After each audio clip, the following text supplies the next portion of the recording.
mga salita. Hallelujah, hallelujah.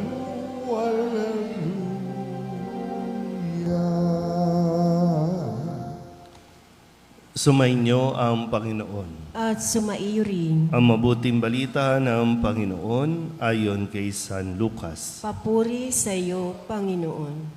Noong panahong iyon, tinawag ni Jesus ang 12 at binigyan sila ng kakayahan at kapangyarihang magpalayas ng mga demonyo at magpagaling ng mga karamdaman. At sinugo niya sila upang ipahayag ang paghahari ng Diyos at magpagaling ng mga may sakit. Sila'y pinagbilinan niya, huwag kayong magbaon ng anuman para sa inyong paglalakbay, kahit tungkod, supot, tinapay, salapi o bihisan. Makituloy kayo sa alinmang bahay na tumanggap sa inyo at manatili kayo roon hanggang sa pag-alis ninyo sa bayang iyon. At sakaling hindi kayo tanggapin, umalis kayo roon at ipagpag ninyo ang alikabok ng inyong mga paa bilang babala sa kanila. Kaya tumayo ang mga alagad at naglakbay sa mga nayon na ipinangangaral ang mabuting balita at nagpapagaling ng mga may sakit sa lahat ng dako. Ang mabuting balita ng Panginoon. Pinupuri ka namin, Panginoong Hesukristo. Isang magandang umaga po sa inyong lahat.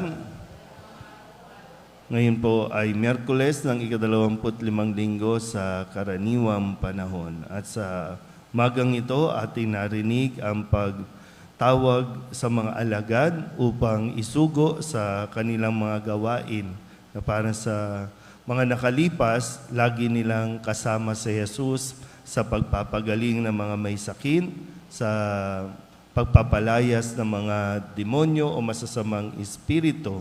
So pinakita ito ni Jesus sa kanila. So ngayon, sila naman ang sinusugo.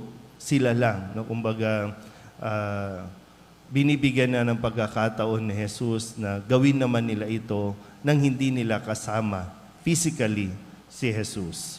Pero makakasama nila si Jesus kung sila po ay mananatiling sumusunod at lalong-lalo na nagtitiwala kay Jesus.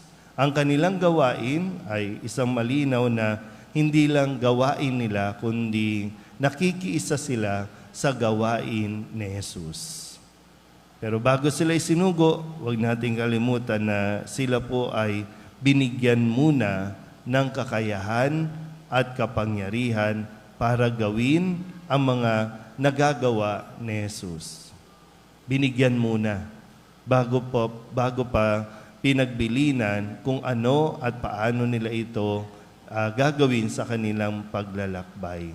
So hindi, kumbaga, sa kung tayo ay bahagi nito, hindi sa kadalasan kasi kapag may pinapagawa sa atin, may binibigay na task, ang una nating nakikita ay yung pagrereklamo sa mga bagay na inaakala nating wala. Na hindi natin magagawa itong mga ipinapagawa sa atin kasi wala tayo.